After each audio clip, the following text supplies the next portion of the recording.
Good afternoon. Sir. Global E-Tech में आपका स्वागत है। आज हम नया शुरू कर रहे हैं, गुर्जर प्रतिहार। चलो,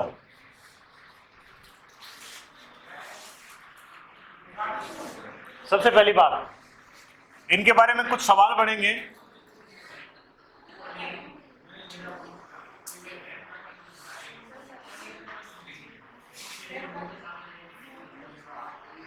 इनका मूल स्थान, ठीक है, तो आपको याद रखना है मारवाड़। इनका मूल स्थान क्या बताया गया है? मारवाड़ बताया गया है। यानी आपने मारवाड़ का इतिहास पढ़ा है, राव सिंह राठौड़ से पढ़ा है, यानी उससे पहले। हाँ, आप इनका स्थान है मारवाड़ में एग्जैक्ट कल को पूछ ले तो मंडोर। समझ में आई कि नहीं? मंडोर। फिर अगला सवाल पूछ लेता आपसे, इनका समय काल, तो 7वीं से 12वीं सदी तक इन्हीं का समय था। 7वीं से 12वीं सदी तक इन्हीं का समय था। 7वीं सदी का मतलब 601 से, ठीक है। 12वीं सदी का मतलब है 1199 तक। सदी हमेशा 100 साल आगे चलती है। समझ रहे हो कि नहीं समझ रहे हो?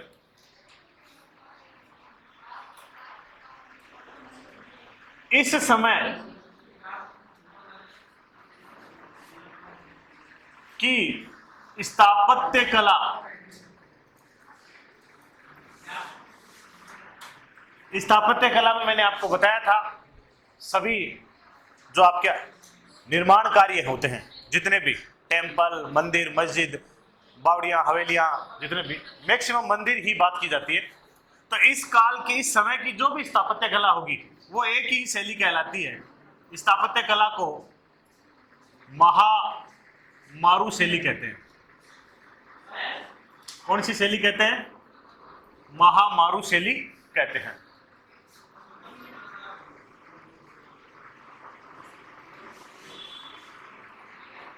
यानी जब मैं मंदिर पढ़ाऊंगा तो बताऊंगा गुर्जर प्रतिहार काल में जितने भी मंदिर बने हैं उन सब मंदिरों को किस शैली में गिना जाएगा? महामारू शैली में गिना जाएगा। एक अलग से नाम हो गया, महामारू शैली। गुर्जर प्रतिहारों के समय में 7वीं से 12वीं सदी में जो भी मंदिर बने हैं उन मंदिरों को महामारू शैली में रखा जाता है। हाँ या ना? क्लियर हुई यहां तक की बात है? चलिए, बढ़िया बात।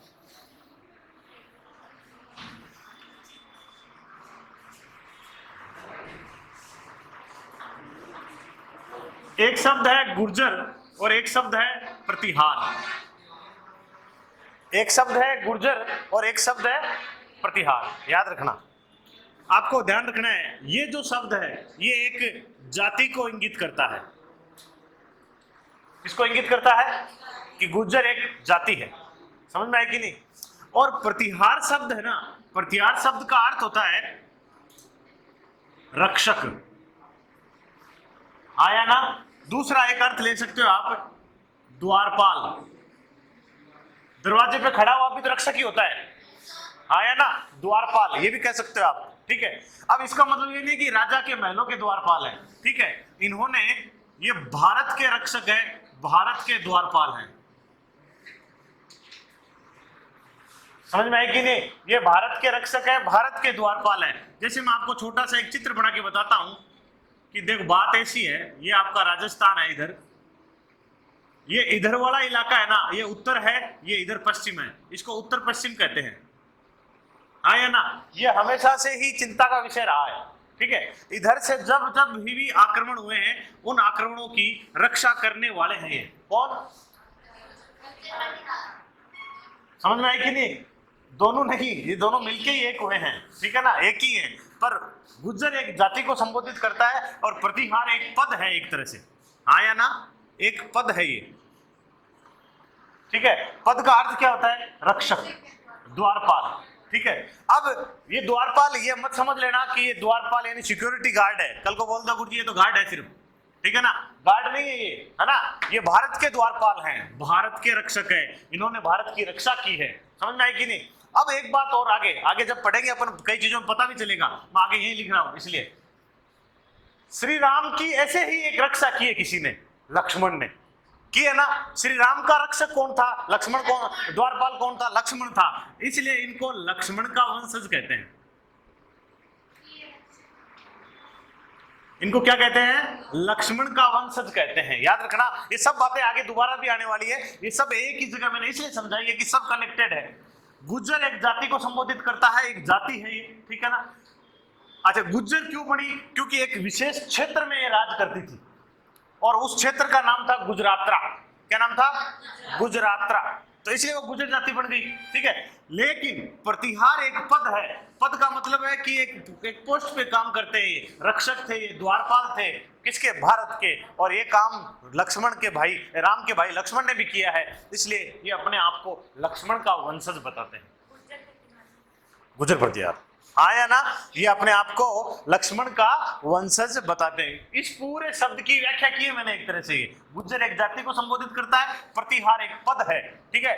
गौरीशंकर ओझा बोलता है कि प्रतिहार एक पद है जिसका अर्थ होता है रक्षक या द्वारपाल, ठीक है। मतलब ये प्राचीन काल में भारत के रक्षक कहलाते थे, भारत के द्वारपाल थे। अरबी आक्रमणों से भारत की रक्षा की है। नागभट्ट प्रथम को मल्लेच्छों का नाशक कहते हैं। नागभट्ट प्रथम एक गुजर है, प्रतिहार है, ठीक है ना। मल्लेच्छ यहाँ पे अरबियों को कहा गया है और मल्लेच्छों का नाशक मतलब अरबियों का नाशक है, ठीक है ना। यानी इन्होंने 7वीं से लेके 12वीं सदी तक साफ साफ बोल दिया था, भाई हम हमारे इलाके में तुम्हें घुसने नहीं देंगे। हाँ, कहा जाता है उसने हुनों को रोका था, ठीक है ना, हुनों को रोका था। तो कहने का मतलब है कि इन्होंने साफ साफ भारत की सीमा पर जालौर को केंद्र बनाकर भारत की सीमा की रक्षा की, इसलिए इनको भारत का द्वारपाल कहा जाता है, भारत का रक्षक कहा जाता है, लक्ष्मण के वंशज कहा जाता है। लक्ष्मण के वंशज इसलिए कहा जाता है कि यही भूमिका लक्ष्मण ने निभाई थी अपने भाई के लिए। समझ गए? उतार लिया?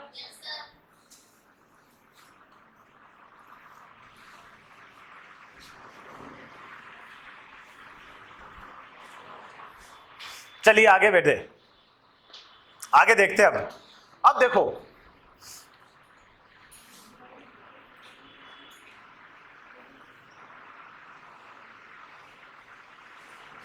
उत्पत्ति हमने हर जगह की उत्पत्ति पढ़ी है ना। अगर आपको आमेर के कछुआ पढ़ा है तो आप बोलोगे कि श्री राम के पुत्र कुश के वंशज हैं। उत्पत्ति बताइए उनकी। आपको मारवाड़ पढ़ा है तो कई लोग बोलते हैं हिरण्यकश्यप की संतान है, कोई बोलते चंद्रवंशी है, कोई बोलते सूर्यवंशी है, कोई बोलते हैं जयचंद गढ़वाल के पुत्र हैं। मेवाड़ की भी पढ़ाई है। वैसे इनकी भी उत्पत्ति के अलग अलग सिद्धांत है।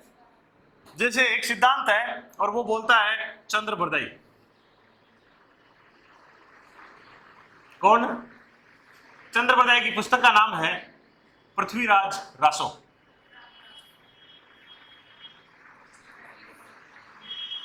पृथ्वीराज रासो, ठीक है।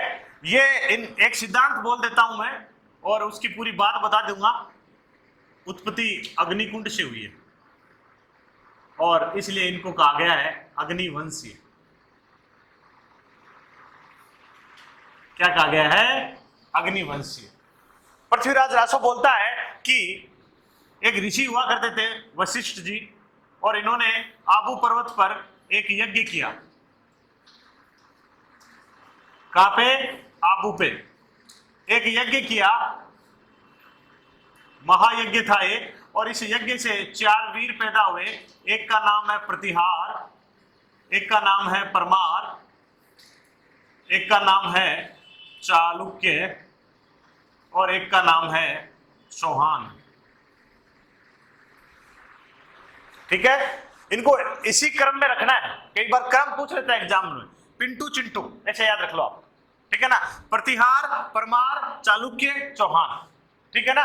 पिंटू चिंटू इसी क्रम में। कहते हैं कि अग्निकुंड से 4 वीर पैदा हुए हैं और ये प्रतिहार अग्निवंशीय है। पहला सिद्धांत। दूसरी बात, अलग अलग लोग अलग अलग बताते हैं।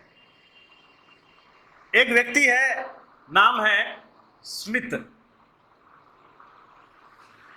विदेशी है तो आपको पता चल गया नाम से।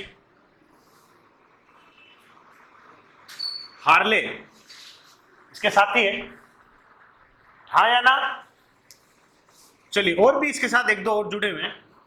ये क्या बोलते हैं कि ये कौन है, तो आपको बताना है, आपको याद रखना है। शक जाति की संतान है। शक जाति की संतान है, हाँ या ना? शक विदेशी हैं, उनकी संतान है।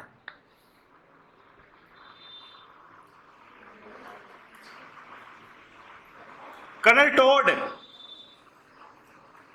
आपको जानते हैं इसको, ये बोलता है, ये शक, एक दो जाति और बोल देता है साथ में, सिथियन की संतान है तथा जिन्हें बाद में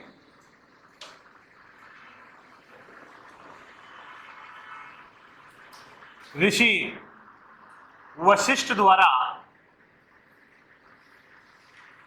अग्नि परीक्षा दिलाई गई।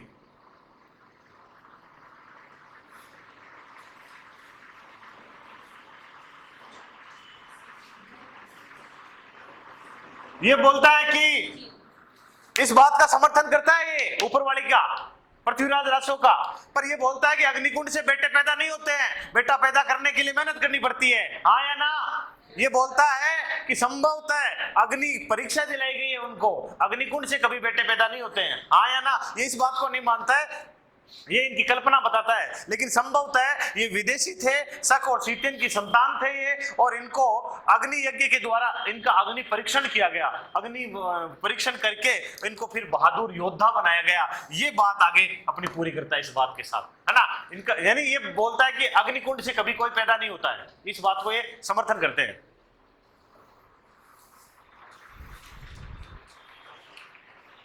अब बात भी सही है, अग्निकुंड से बेटा पैदा नहीं होते भाई।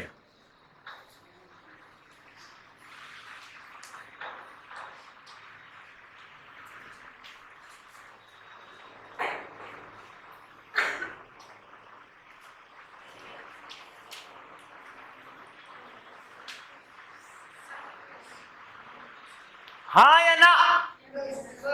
चलिए, बढ़िया बात, 3 थ्योरी पढ़ी आपने।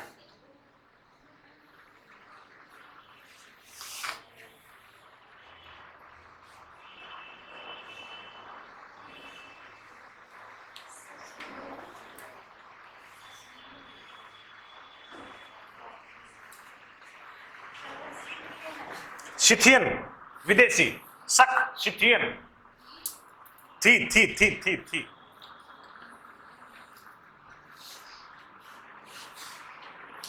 सिथियन।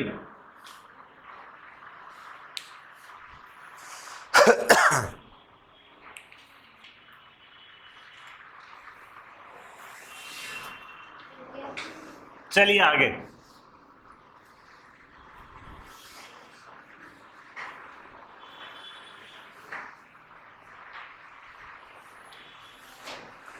एक और व्यक्ति है, नाम है केनेडी।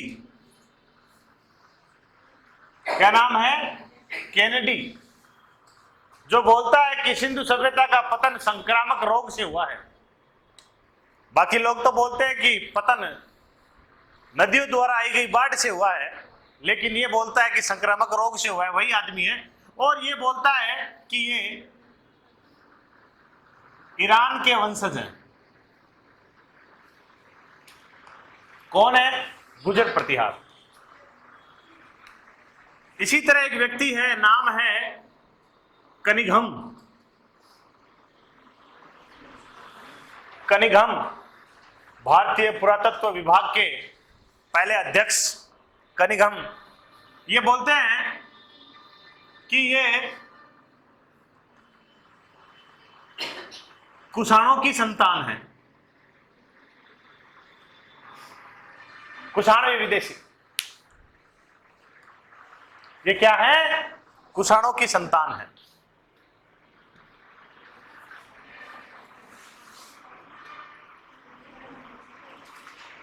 आगे मैं बताऊंगा आपको घटियाला का लेख, जोधपुर है ये, आगे आएगा भी। और ये बोलता है कि लक्ष्मण के वंशज हैं। काय के वंशज हैं? लक्ष्मण के वंशज हैं।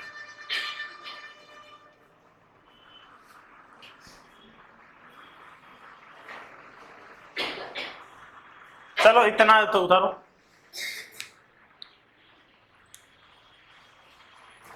सिद्धांत इतने बहुत है।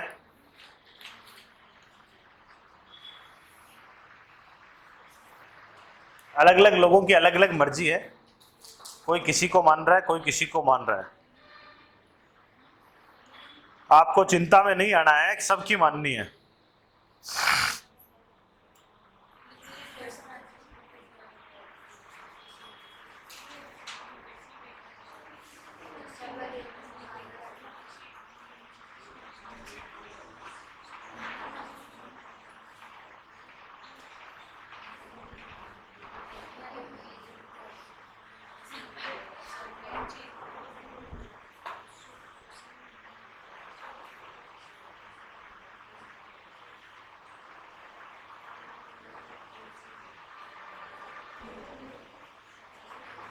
देखो,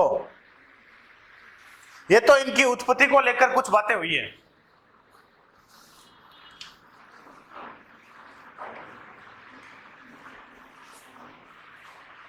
अब उत्पत्ति तो नहीं है, बट कुछ बातें हैं।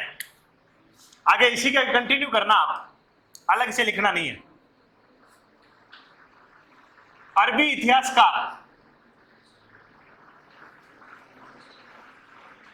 कौन? अरबी। अरबियों से तो सामना किया उन्होंने, है ना। आगे अपन पढ़ेंगे, कई अरबी आए हैं यहां पे। तो अरबी इतिहासकारों ने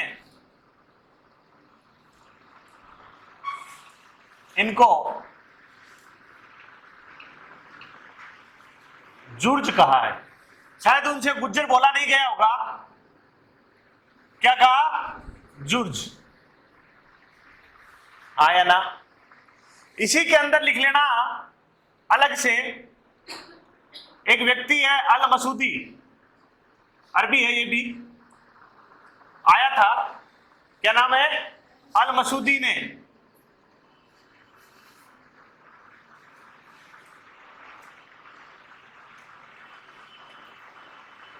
अल मसूदी ने गुर्जर प्रतिहारों को अल गुजर कहा है। क्या कहा है? अल गुजर। अकेले ने, इसने, इसको लेकर पूछ सकता है। तथा शासक को, यहां के राजा को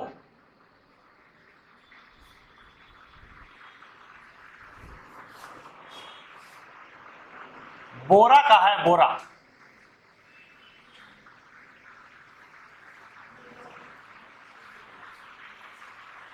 क्या कहा है? एक यात्री है अल मसूदी, उसने गुजर प्रतिहारों को, इसके मुंह से बोला गया अल गुजर, और गुजरों का जो राजा होता था उसको क्या बोला है? बोरा। हाँ या ना? याद रख लेना, ये सब इंपॉर्टेंट बातें हैं। हर्ष के समय एक यात्री आया था भारत, नाम था हेनसांग। क्या नाम था? कहां का? चाइनीज, चीनी यात्री। ठीक है। इसकी पुस्तक का नाम है सी यू की। क्या नाम है? सी यू की। इसे यात्रियों का राजकुमार भी कहते हैं, नीति का पंडित भी कहते हैं, कभी सही कई नाम है। ये क्या बोलता है भैया? ये क्या बोलता है? इसने अपनी किताब के अंदर, इसने अपनी पुस्तक में भारत के 72 राष्ट्र या प्रदेश का वर्णन किया है। कितना? 72, जिनमें से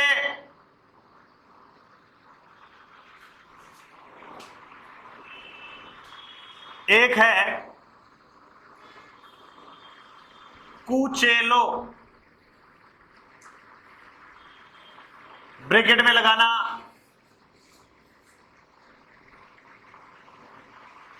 गुर्जर प्रदेश, जिनमें से एक है कुचेलो प्रदेश, जिसकी राजधानी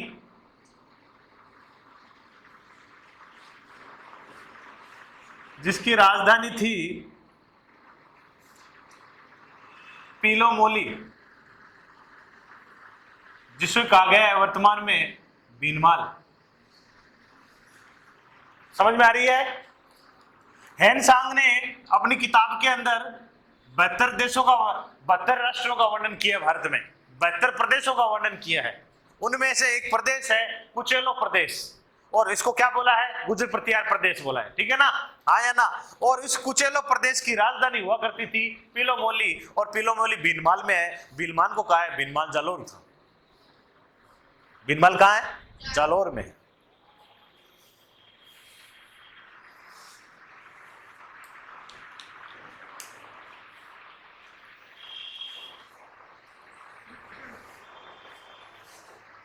ये क्वेश्चन बनेंगे ये सारे के सारे। कुचेलो प्रदेश, बीनमाल, इंपॉर्टेंट है सारे के सारे।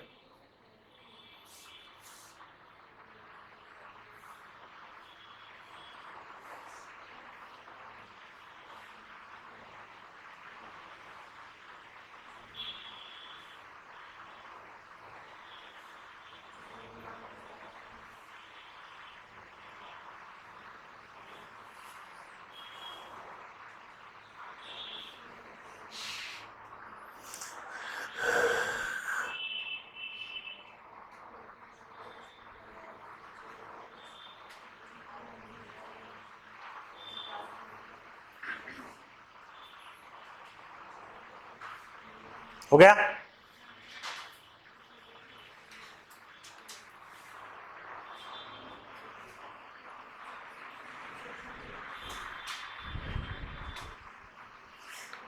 देखो, अरबी इतिहासकारों ने इनको क्या बोला?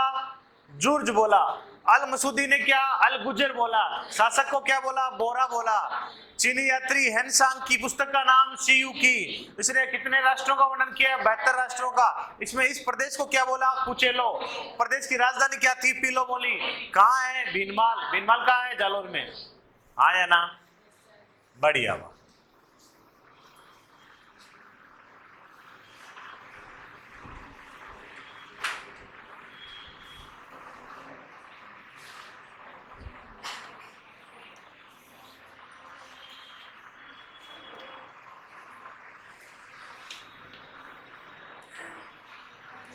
एक व्यक्ति हुए हैं, नाम है रमेश चंद्र व्यास। आरसी व्यास कहते हैं इन्हें।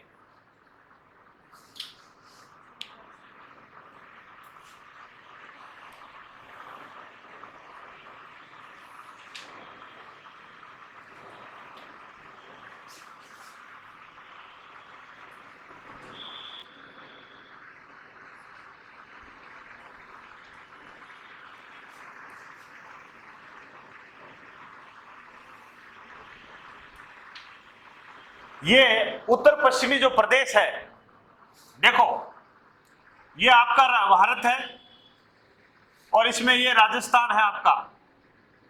ठीक है? और इस राजस्थान में इन्होंने इस क्षेत्र को पूरे को शामिल किया है, इस पूरे क्षेत्र को। ठीक है ना? उत्तर दक्षिण पश्चिम वाला भी शामिल किया इसने एक तरह से। कहते हैं कि इस समय 7वीं और 12वीं सदी में राजपूताना जैसा कोई शब्द ही नहीं था। इस पूरे क्षेत्र का नाम क्या था? गुजरातरा था। क्या नाम था? और इस क्षेत्र में रहने वाली जाति क्या कहलाती थी? गुज्जर कहलाती थी। क्या कहलाती थी? गुज्जर कहलाती थी। याद रखना इस बात को। इस पूरे क्षेत्र को गुजरातरा कहा जाता था और इस क्षेत्र में रहने वाली जाति गुज्जर कहलाती थी। तो यही क्या बन गए आगे जाके? गुज्जर प्रतिहार बन गए। एक व्यक्ति है, नाम है डी भंडारकर। आया ना? इनकी उत्पत्ति गुज्जर जाति से हुई है। ये तो कोई नई बात नहीं है, पर बताया आपको इन आगे क्या बोला है? तथा यह विदेशी हैं, भारतीय होकर विदेशी बोल रहा है, अलग हो गया थोड़ा सा। क्या इनकी उत्पत्ति गुर्जर जाति से हुई है, पर ये क्या है, विदेशी हैं।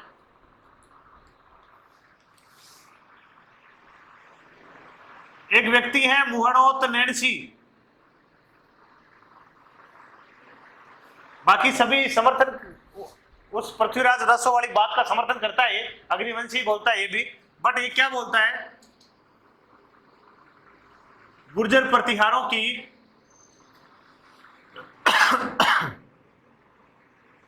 26 शाखाएं बताई है। कितनी? गुर्जर प्रतिहारों की 26। अब जो क्षेत्र अभी मैंने मैप बना के बताया था ना आपको, अब मैं देखो उस क्षेत्र से जगह निकाल के ला रहा हूं। इसने 26 बताई है, आपको कुछ याद रखनी है। जैसे मंडोर, ध्यान से सुन लेना, बीनमाल, ठीक है, राजोगढ़,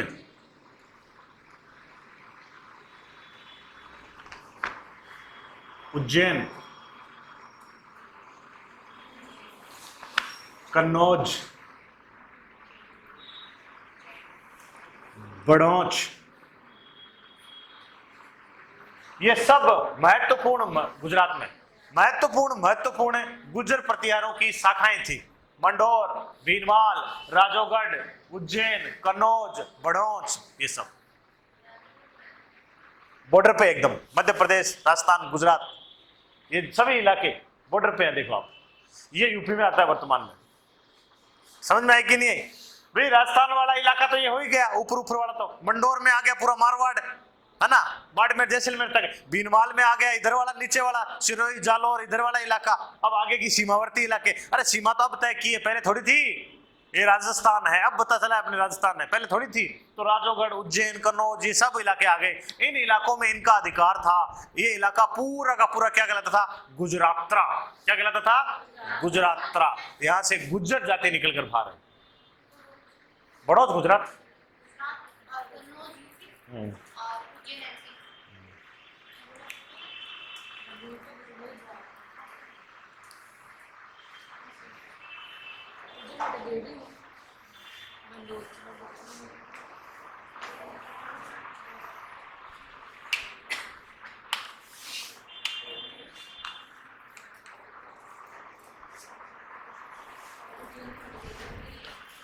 तो देखो बच्चों, मैं आप ये पढ़ेंगे अपन, ठीक है, यहां से शुरू होगी, दूसरी शाखा पढ़ेंगे जो आगे जाके उज्जैन भी पहुंचेगी और कन्नौज भी पहुंचेगी, तो ऑटोमेटिक आ जाएगी।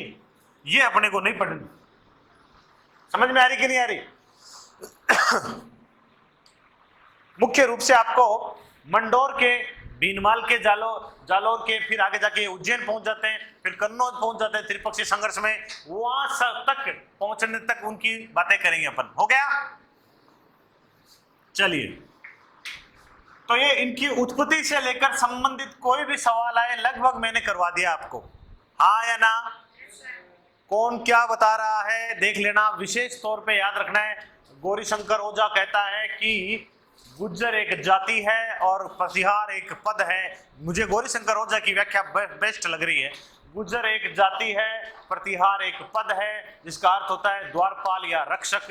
ये भारत के रक्षक थे, इसी तरह की रक्षा लक्ष्मण ने की है, इसलिए ये लक्ष्मण के वंशज है। क्यों मुझे अच्छी लगती है गौरीशंकर ओझा की बात? क्योंकि गौरीशंकर ओझा की बात मिलती है आगे गठियाला का लेख में मिलती है बात, ठीक है ना। गठियाला के लेख में ये अपने आप को खुद को लक्ष्मण का वंशज बताते हैं, जबकि गौरीशंकर ओझा तो अब हुआ है, गठियाला का लेख तो गुर्जर प्रतिहारों के द्वारा लगवाया गया है भाई, हाँ या ना?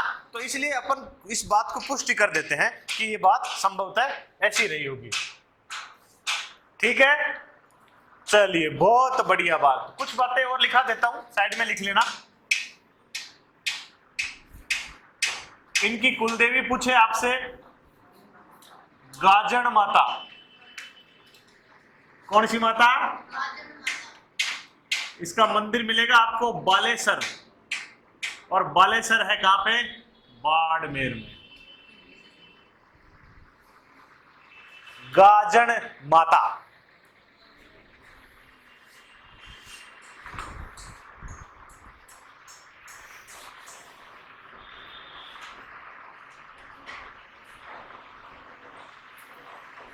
समझ गए?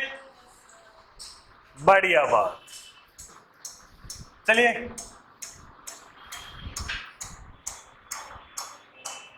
अब मैं शुरू कर रहा हूं।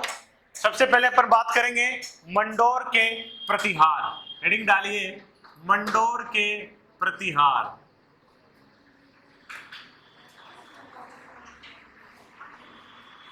मंडोर बहुत ही प्राचीन है। प्राचीन काल में ये मांडव्यपुर, मंडोदर आदि के नाम से जाना जाता था। और सबसे बड़ी बात है, रावण को सासुर है। आया ना? प्राचीन काल में राजकुमारियों के नाम पर देश के या राष्ट्र के नाम होते थे। जैसे पांचाली, द्रौपदी के नाम पर पांचाल प्रदेश, कुंती के नाम पर कौंते प्रदेश, समझ रहे?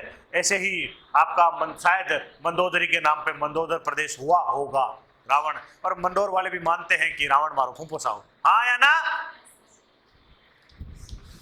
चलिए अब मैं आपको बता रहा हूं सबसे जो इंपॉर्टेंट बात है कि इन मंडोर वालों की, आगे वालों की नहीं, सिर्फ मंडोर वालों की है, जानकारी के स्रोत। यानी इनके बारे में बहुत ही छोटी सी शाखा है, कोई ज्यादा बड़ी शाखा नहीं है इतनी, ठीक है? क्योंकि जानकारी के स्रोत बहुत कम है इनके, ठीक है ना? तो जानकारी के जो स्रोत हैं वो इंपॉर्टेंट है, क्योंकि क्वेश्चन जब राजाक्सिस नहीं आएगा तो यहां से जरूर आएगा, ठीक है? और एक का नाम है बाउक प्रशस्ति या बाउक लेख। लेख और शिलालेख और प्रशस्ति एक ही होती है, गटियाला शिलालेख।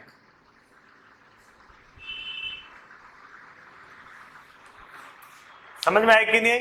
ये दो ही जानकारी के साधन हैं, ठीक है? और बाउक की है 837 ईस्वी की और इसकी है 861 ईस्वी की।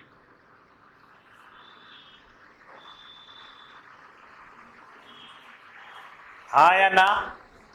समझ में आई बात? ठीक है, नाम से ही पता चल रहा है इसका निर्माणकर्ता खुद बाउक है।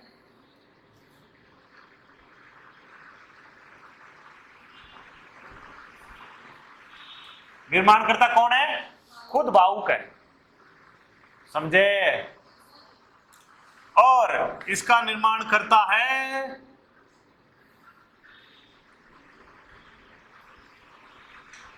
ककुक या कुकुक। समझ में आई? ये भी राजा है। इसका निर्माणकर्ता कौन है? ककुक या समझे? इसमें याद रखना है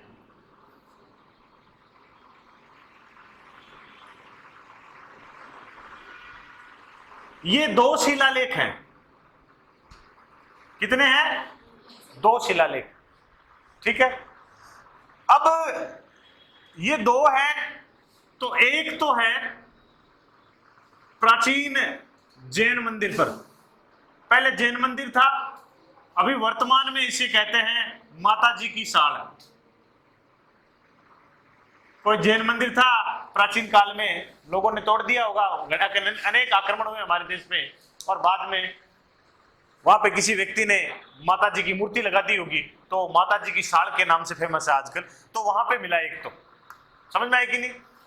अब संभवतः दूसरा भी यही होगा, संभवतः दूसरा भी यही होगा। लेकिन जब जयपुर का परकोटा बन रहा था तो बड़े बड़े शिलालेखों की जरूरत पड़ी होगी और यहां से पत्थर ले जाया गया होगा और पत्थर लगा रहे होंगे, तो भी किसी समझदार आदमी की नजर पड़ी होगी, कर ये बाठापत की लिखित है, ठीक है, उसको साइड में लगाया होगा। तो वह दूसरा जो जयपुर के परकोटे पे लगा हुआ है, जोधपुर के परकोटे पे लगा हुआ है,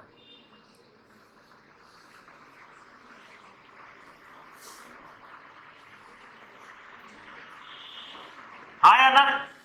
ठीक है ना? ये जब मिले थे, गटियाला का प्राचीन नाम है रोहिशकूप नगर, उस रोहिशकूप नगर में ही थे।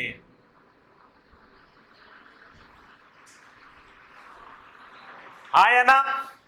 अब देखो इस माताजी वाले मंदिर है ना, माताजी वाला जो है उस पे सिर्फ एक ही लेख है, एक छोटा सा है और उस पे लेख है, एक लेख लिख दिया, और ये प्राकृत भाषा में है। कौन सी भाषा में? प्राकृत भाषा में। समझना है, सिर्फ उतारना नहीं है, ठीक है? लेकिन जो आगे मिला है उससे थोड़ी सी दूरी है, ज्यादा दूरी नहीं है, है ना? इसी का भाग है, वो बड़ा है थोड़ा, आया ना। और इसके 3-4 खंड है, ठीक है। इसके कोणों पे गणेश जी की प्रतिमाएं हैं, बढ़िया बढ़िया। तो कई बार इसको गणपति स्तंभ भी बोल देते हैं, दूसरे वाले को, समझ में आई कि नहीं, गणपति स्तंभ भी बोल देते हैं। अब इसमें जो पहला खंड है ना, पहला खंड ये पूरा पूरा संस्कृत में है, ठीक है। पहला खंड है ना, पहला खंड इस वाले खंड का अनुवाद है, इस वाले खंड का अनुवाद है, ठीक है। ये जानकारी हमें खुद ककुक दे रहा है, ककुक बोल रहा है मैं ही करूं वो अनुवाद, आप ही करे हाँ या ना, मैं ही करे हूं वो अनुवाद। और कहता है कि की पूरी की तो कौन कह सकूं, ठीक है, लेकिन एक श्लोक मेरो भी है। समझ में आ रही कि नहीं आ रही? तो कहने का मतलब है इस खंड का एक तो इसमें अनुवाद ही सिर्फ, बाकी की 3 अलग है।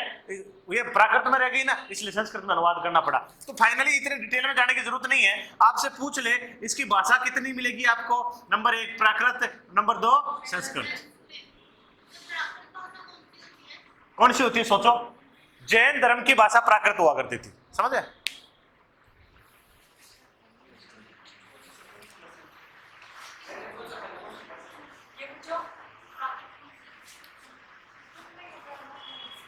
तो ये जानकारी के साधन ये 2 ही हैं, बाहुक प्रशस्ति और घटियाला का शिलालेख। बस इतना थोड़ा याद रखना, घटियाला का शिलालेख 2 है, इसलिए एक की भाषा आपको प्राकृत मिलेगी। कई बार बोल देना कि घटियाला शिलालेख गुरुजी एक ही है, तो फिर भाषा 2 कैसे है, ठीक है ना? ऐसा नहीं है, 2 है, एक प्राकृत है, एक संस्कृत है, क्योंकि दूसरे वाले का जो पहला श्लोक है ना, वो पहले वाले का अनुवादी है। समझ में आई कि नहीं? बहुत सारे आक्रमणकारी हैं।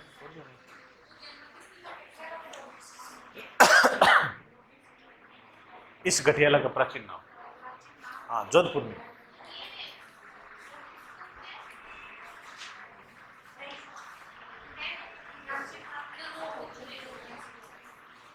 घटियाला का प्राचीन नाम है रोहिस्को।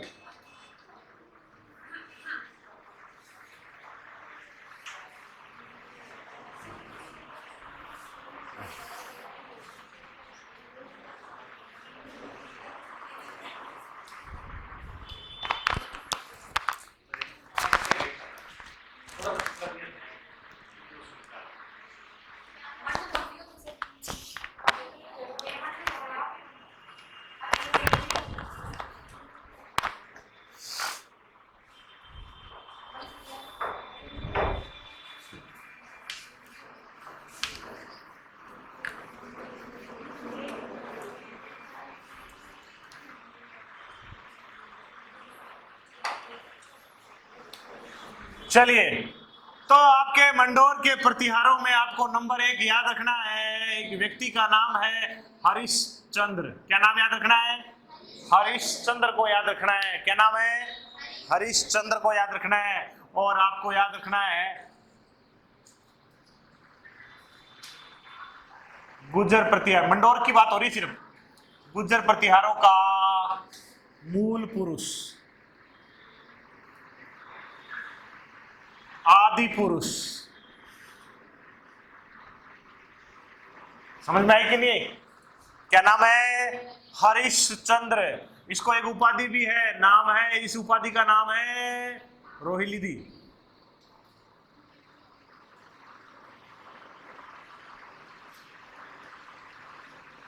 हाँ या ना?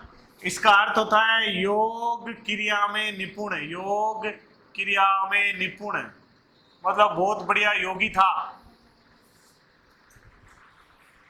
समझ में आई? इसी तरह आपको इसको कह सकते हो वेदों का जानकार, वेदों का जानकार, वेद रट रखे थे अगले ने, वेदों को रट रखा था। कोई भी एग्जाम दिला तो पास हो जाएगा, है ना? अब देखो इसकी 2 रानियां थी। कितनी रानियां रे? 2 रानियां थी। कितनी? एक रानी थी ब्राह्मणी, बामणा के थी। एक रानी थी क्षत्रिया, आया ना? एक ब्राह्मणों की पत्नी थी, एक मैडम क्षत्रिया थी, एक मैडम ब्राह्मणों की थी। जो ब्राह्मणी थी उन मैडम का नाम था द्विजात्मा। क्या नाम था? द्विजात्मा। ठीक है, हरिश्चंद्र खुद ब्राह्मण थे और द्विजात्मा नाम की उनकी ब्राह्मणी पत्नी थी। एक दिन घूमने गए तो उन्हें एक और क्षत्रिय मिली, उनसे अपना परिचय कराया उन्होंने, हाय आई एम हरि, और उनका नाम था भद्रा। क्या नाम था? भद्रा। ठीक है ना? तो इनकी दो पत्नियां थी, दो ब्याह किए थे इन्होंने। तो जो इनकी जो संतानें हुई है जितने भी, है ना, वो सारे के सारे गुज्जर ब्राह्मण प्रतिहार कहलाए हैं। आज भी जोधपुर की तरफ जाओगे मिल जाएंगे ये गुज्जर ब्राह्मण प्रतिहार कहलाए हैं, और आपके ये कहलाए हैं गुज्जर क्षत्रिय प्रतिहार। ये राज करेंगे क्योंकि क्षत्रियों का काम पहले क्या था? रक्षा करना था। ब्राह्मणों का काम क्या था? पहले पढ़ाना था सिर्फ।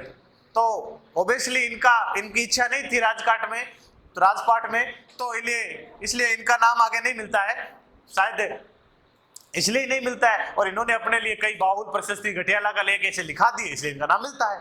ठीक है, तो कहने का मतलब है ब्राह्मण प्रतिहार भी हुए हैं और क्षत्रिय प्रतिहार भी हुए हैं। कई जगह हरिश्चंद्र को विप्र कहा गया है। विप्र का मतलब ब्राह्मण,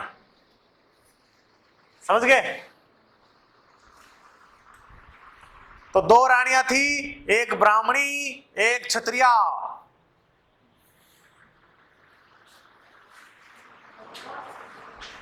भद्रा। एक दिन मिले थे भद्रा से, बोले हाय भद्रा आई एम हरि।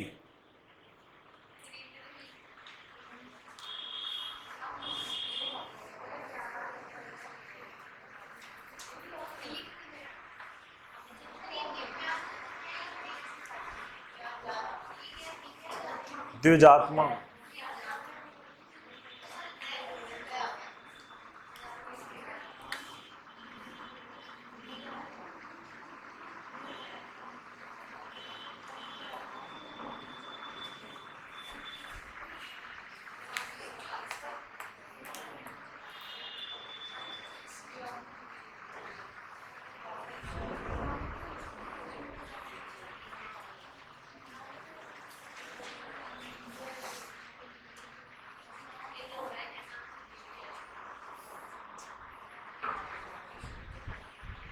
हो गया? अब देखो, हमारा काम क्षत्रिय रानी से है ना? हमारा काम किससे है? क्षत्रिय रानी से, भद्रा से है। तो इनकी रानी थी भद्रा, और ये क्या थी? क्षत्रिय थी। ठीक है, इसकी 4 संतान पैदा हुई। ठीक है, भोग भट्ट,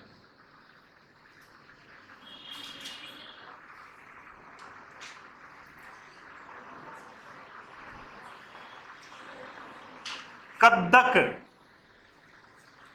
रज्जिल और देध। देह भी बोलते हैं, देध भी बोलते हैं, तो देह है। 4 संतानें हुई, भोग भट्ट, कदक, इसको कक भी बोलते हैं, रज्जिल, देह, देध बोलते हैं। अब आपको क्या याद रखना है? चारों ने मिलकर, एकता थी भाई इनमें, चारों ने मिलकर नागवंशीय शासकों से, इससे पहले इस इलाके में कौन से शासक थे? कई बार पूछ लेना इन्होंने किससे छीना है, तो बता देना नागवंशीय शासकों से मंडोर पर अधिकार कर लिया।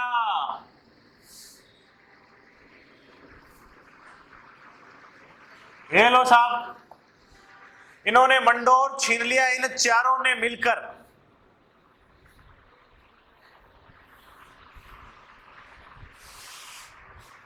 चारों ने मिलकर क्या छीना? मंडोर। अब मैं एक नोट डाल रहा हूं,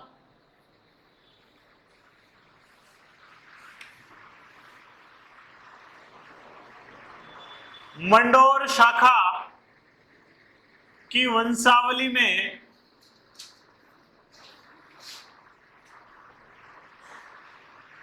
मंडोर शाखा की वंशावली रज्जिल से प्रारंभ होती है।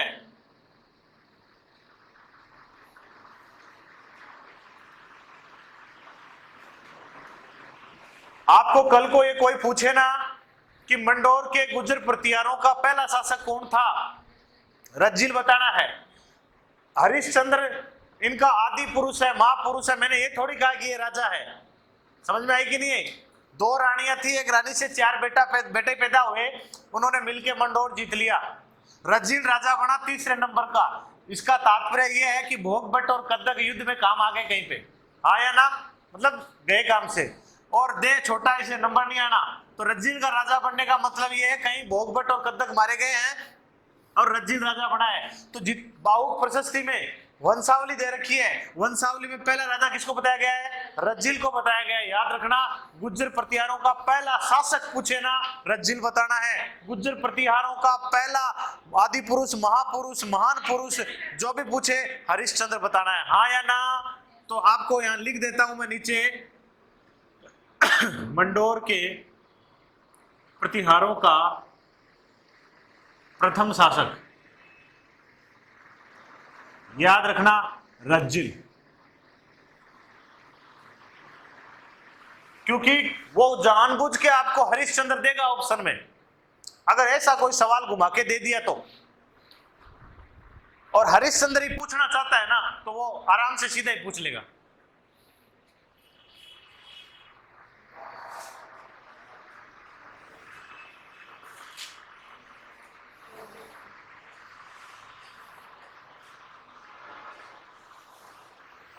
हो गया?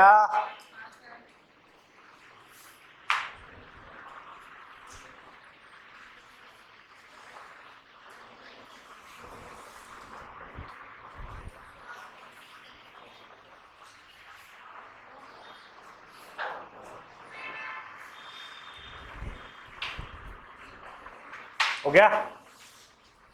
बढ़िया बात। तो इस तरह से रज्जिल राजा बन गया। छोटे छोटे राजा हैं,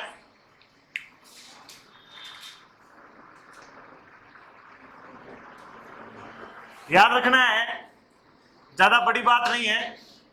रज्जिल के अंदर राजसूय यज्ञ किया।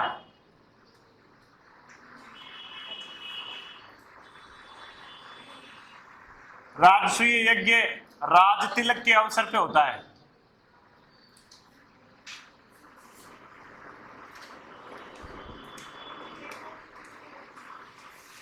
जैसे अश्वमेध साम्राज्यवादी के लिए होता है, घोड़ा छोड़ा जाता है, वैसे राज तिलक के अवसर पर कौन सा होता है? राजसूय यज्ञ होता है।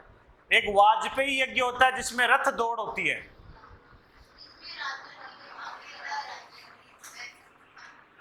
वो सिर्फ आर्यों में होता था, हर जगह जरूरी थोड़ी था वही होता है।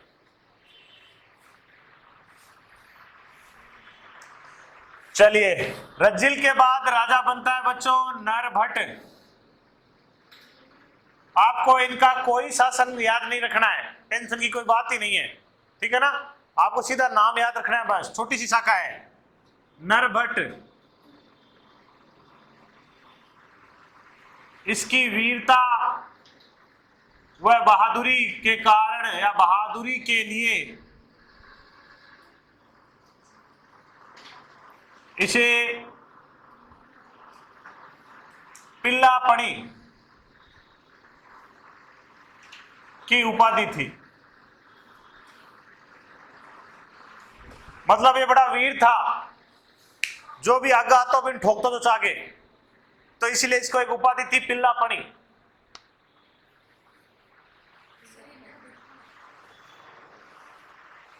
उसकी टेंशन मत लो।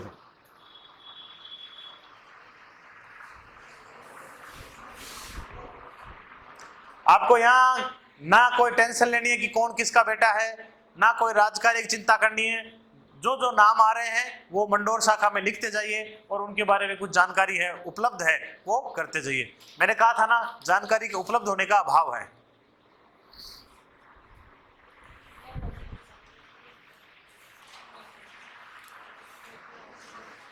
आगे बढ़े।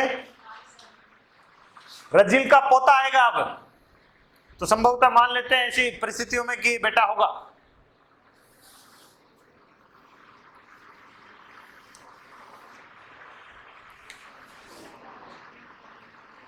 नागभट्ट, क्या नाम है? नागभट्ट।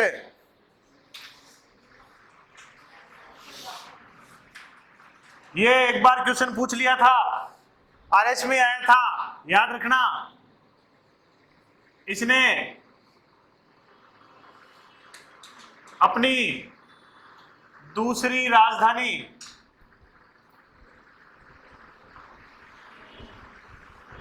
मेड़ता को बनाया।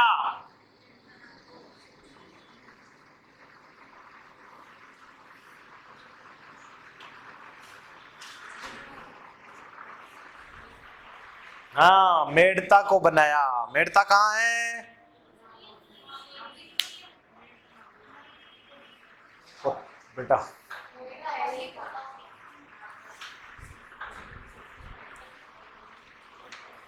नागभट्ट का एक नाम नाहड़ भी मिलता है, नाहड़। नाहड़, ठीक है ना?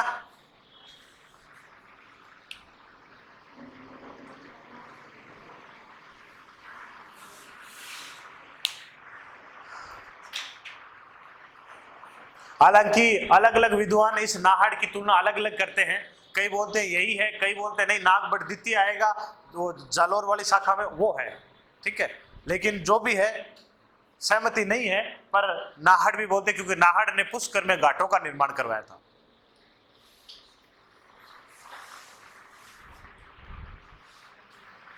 समझे?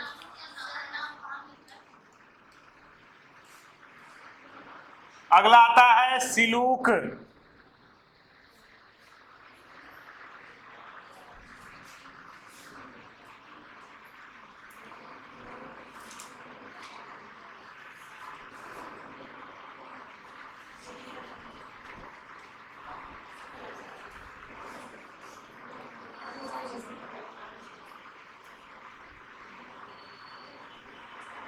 वल्ल प्रदेश के देवराज भाटी को पराजित किया। किसको? वल्ल प्रदेश किसे कहते हैं? ब्रैकेट में लगाना, जैसलमेर। हाँ, मांड उसी को भाग है कुछ।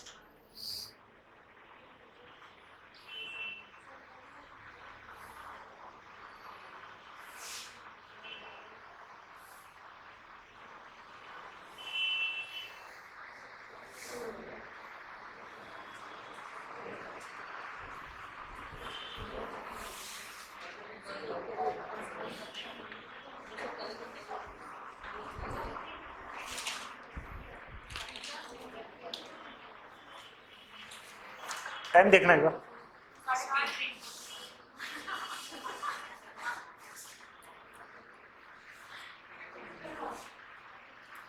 यहीं खड़ा रहा, थोड़ी देर में बंद करना है।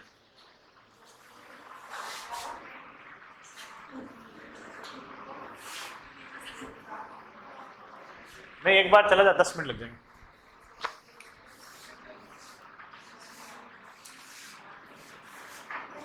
ककूक,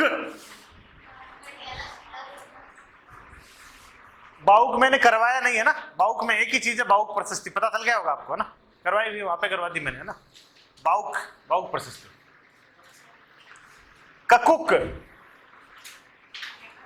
ये तो मैं बता ही चुका हूं आपको। गठियाला शिलालेख का निर्माण करवाया।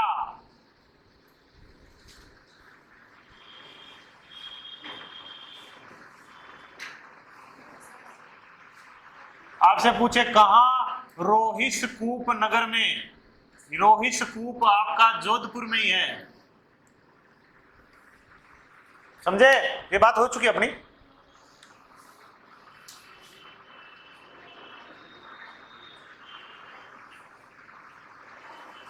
शिलालेख के अनुसार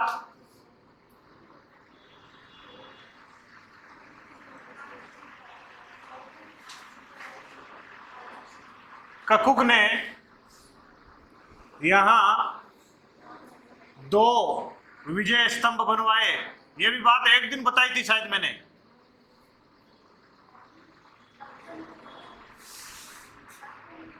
याद करो, एक दिन बताई होगी, विजय स्तंभ के ऊपर बात हुई थी, तब बताई होगी शायद कि पूरे विजय स्तंभ कितने हैं। तो बयाना वाला बताया होगा, ये भी बताया होगा, फिर मैंने आपको कुंभा वाला भी बताया होगा, भारत पाकिस्तान की सीमा पर स्थित वो भी बताया होगा। तो यहाँ पे आपको याद रखना है, इसने विजय स्तंभ बनाए, हालांकि इसको जय स्तंभ कहते हैं, विजय स्तंभ नहीं कहते हैं, फिर भी विजय स्तंभ बनाया है। यहां पर विष्णु मंदिर बनाया, कहां? गटियाला में।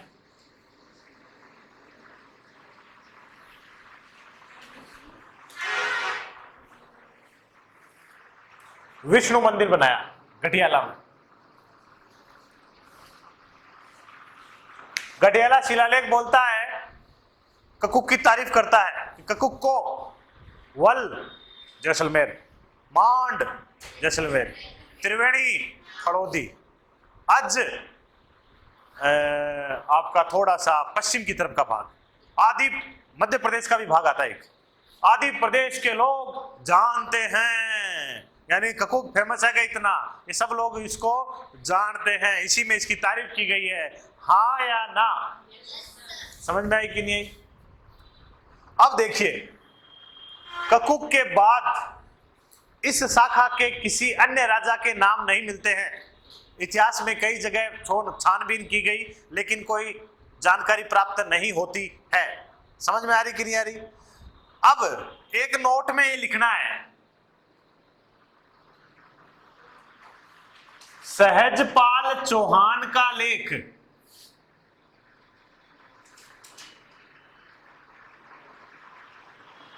सहजपाल चौहान का लेख, इसके अनुसार बाद में इस क्षेत्र पर 11वीं सदी में चौहानों का अधिकार हो गया।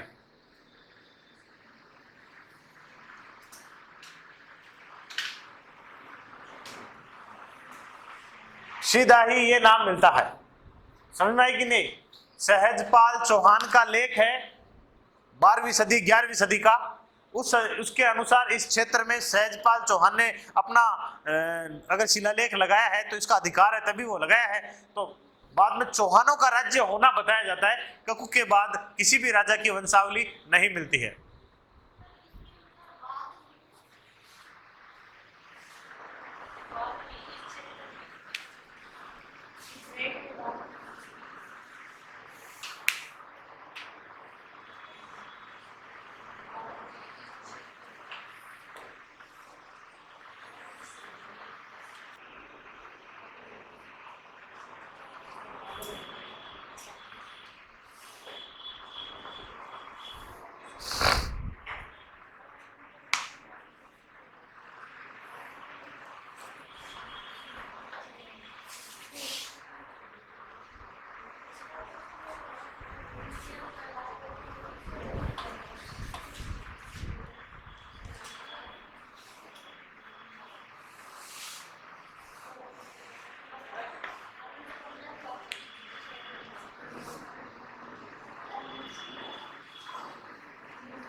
इंदा प्रतिहार गुर्जर प्रतिहारों की मंडोर शाखा का अंतिम शासक कहा जाता है। जिसने मंडोर को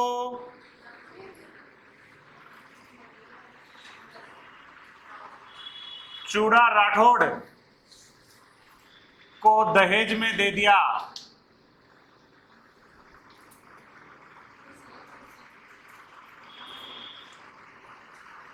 पुत्री किशोरी देवी के साथ।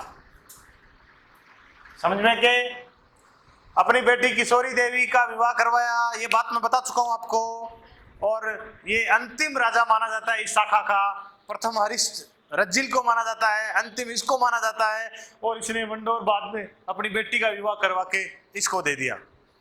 तो इस तरह से मंडोर वाली एक छोटी सी शाखा, ठीक है।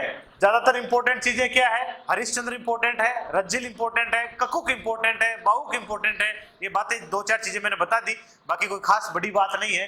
जो दूसरी शाखा है जो हम अगले एपिसोड में पढ़ेंगे वो सबसे ज्यादा इंपॉर्टेंट है। हाँ या ना, समझ गए? तो अगली शाखा हमारी जो बीनमाल वाली शाखा है वो अगले एपिसोड में हम कल देखेंगे। तब तक के लिए नमस्कार, धन्यवाद।